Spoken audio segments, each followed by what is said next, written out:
In Tune with the Infinite, or Fullness of Peace, Power, and Plenty, by Ralph Waldo Trine. Read by Corvin Haze Lord Hayes. Preface. There is a golden thread that runs through every religion in the world. There is a golden thread that runs through the lives and the teachings of all the prophets, seers, sages, and saviors in the world's history, through the lives of all men and women of truly great and lasting power. All that they have ever done or attained to has been done in full accordance with law. What one has done, all may do. This same golden thread must enter into the lives of all who today, in this busy workaday world of ours, would exchange impotence for power, weakness and suffering for abounding health and strength, pain and unrest for perfect peace, poverty of whatever nature for fullness and plenty. Each is building his own world.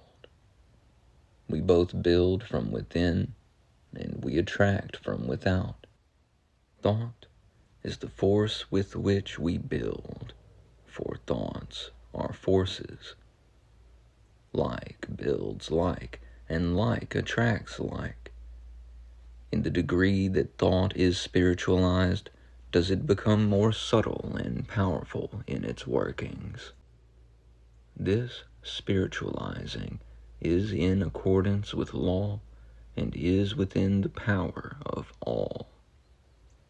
Everything is first worked out in the unseen before it is manifested in the seen, in the ideal before it is realized in the real, in the spiritual before it shows forth in the material.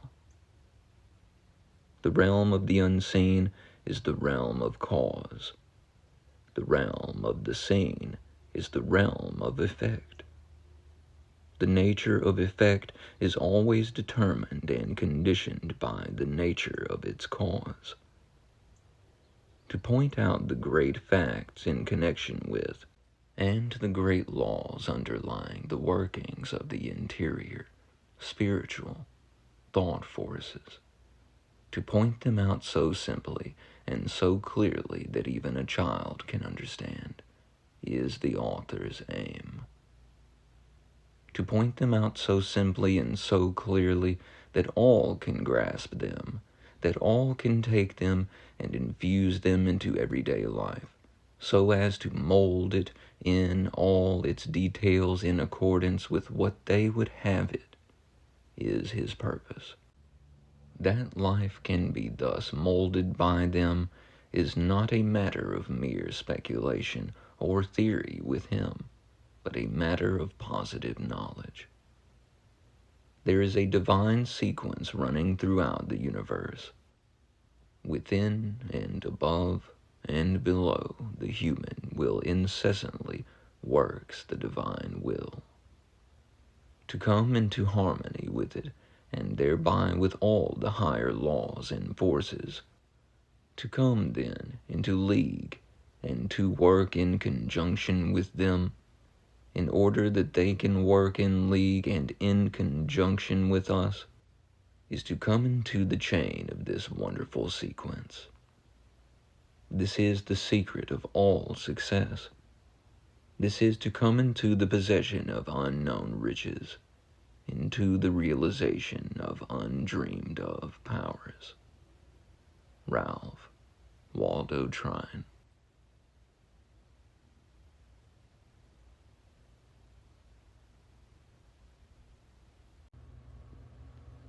Chapter 1. Fullness of Peace, Power, and Plenty. Prelude. The optimist is right. The pessimist is right. The one differs from the other as the light from the dark. Yet both are right. Each is right from his own particular point of view, and this point of view is the determining factor in the life of each. It determines as to whether it is a life of power or of impotence, of peace or of pain, of success or of failure.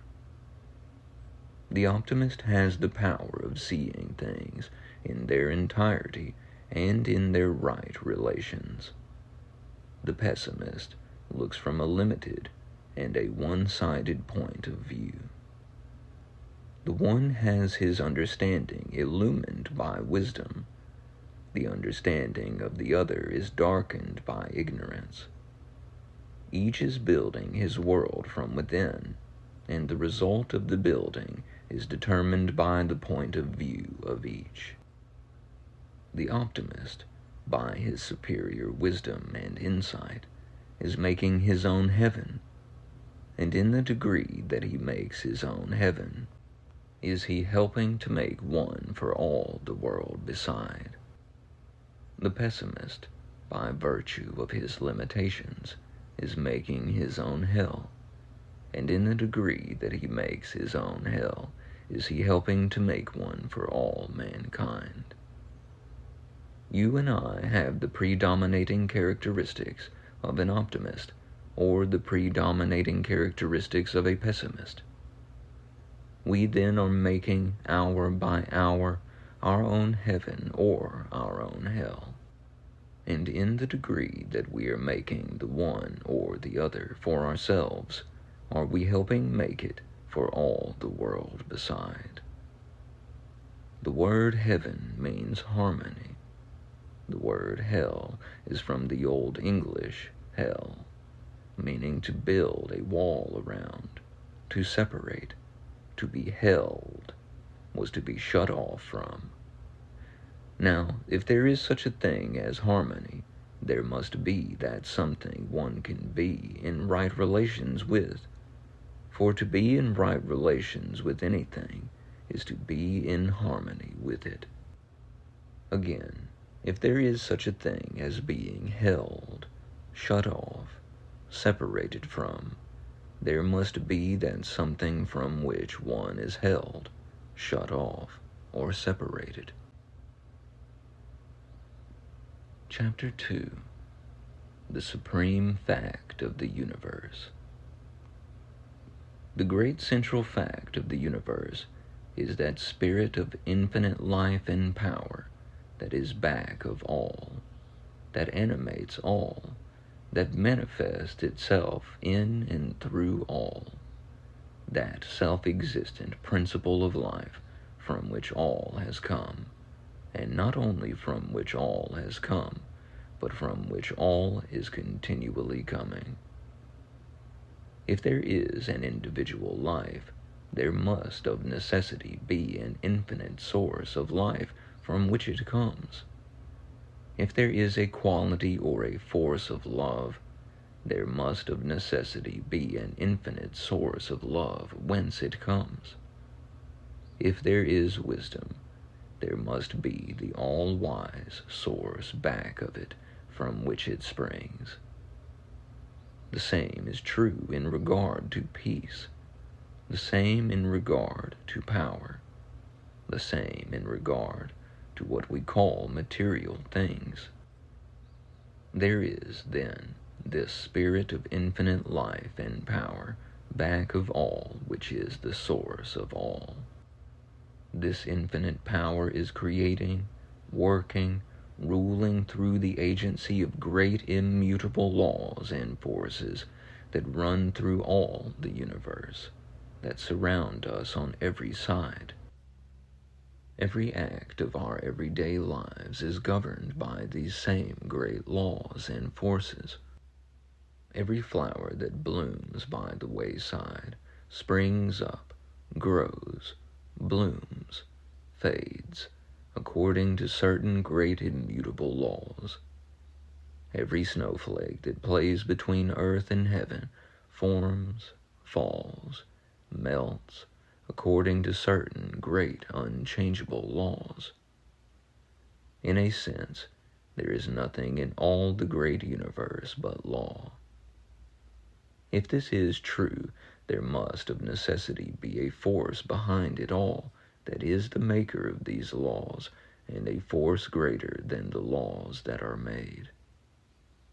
This spirit of infinite life and power that is back of all is what I call God. I care not what term you may use, be it kindly light, providence, the oversoul, omnipotence, or whatever term may be most convenient. I care not what the term may be as long as we are agreed in regard to the great central fact itself. God, then, is this infinite spirit which fills all the universe with himself alone, so that all is from him and in him, and there is nothing that is outside. Indeed, and in truth, then, in him we live and move and have our being. He is the life of our life, our very life itself. We have received, we are continually receiving our life from him. We are partakers of the life of God, and though we differ from him in that we are individualized spirits, while he is the infinite spirit, including us as well as all else beside, yet in essence the life of God and the life of man are identically the same, and so are one. They differ not in essence, in quality. They differ in degree. There have been and are highly illumined souls who believe that we receive our life from God after the manner of a divine inflow. And again, there have been and are those who believe that our life is one with the life of God, and so that God and man are one. Which is right? Both are right. Both right when rightly understood.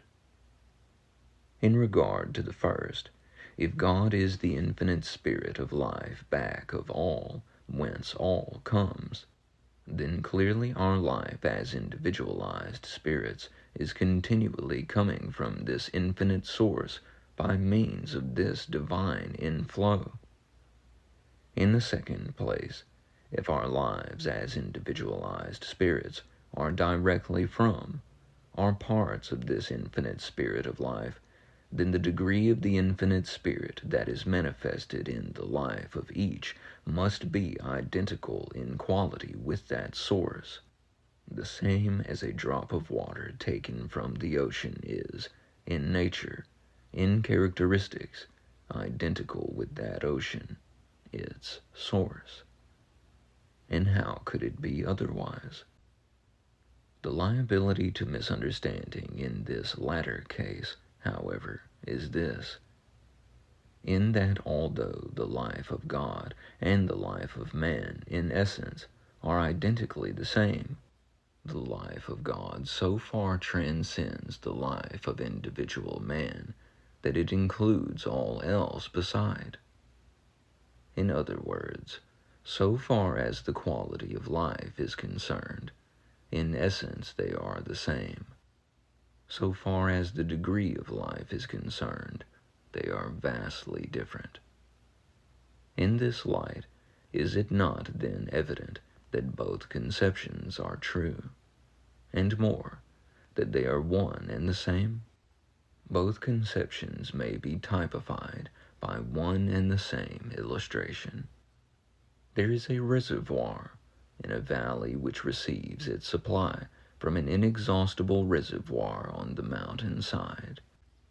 It is then true that the reservoir in the valley receives its supply by virtue of the inflow of the water from the larger reservoir on the mountainside.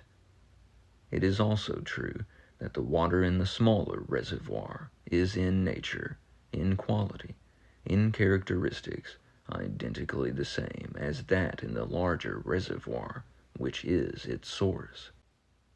The difference, however, is this: the reservoir on the mountain side, in the amount of its water, so far transcends the reservoir in the valley that it can supply an innumerable number of like reservoirs and still be unexhausted. And so in the life of man, if, as I think we have already agreed, however we may differ in regard to anything else, there is this infinite spirit of life back of all, the life of all, and so, from which all comes, then the life of individual man, your life and mine, must come by a divine inflow from this infinite source. And if this is true, then the life that comes by this inflow to man is necessarily the same in essence as is the infinite spirit of life. There is a difference. It is not a difference in essence. It is a difference in degree. If this is true, does it not then follow that in the degree that man opens himself to this divine inflow does he approach to God? If so, it then necessarily follows that in the degree that he makes this approach, does he take on the God powers. And if the God powers are without limit, does it not then follow that the only limitations man has are the limitations he set to himself by virtue of not knowing himself?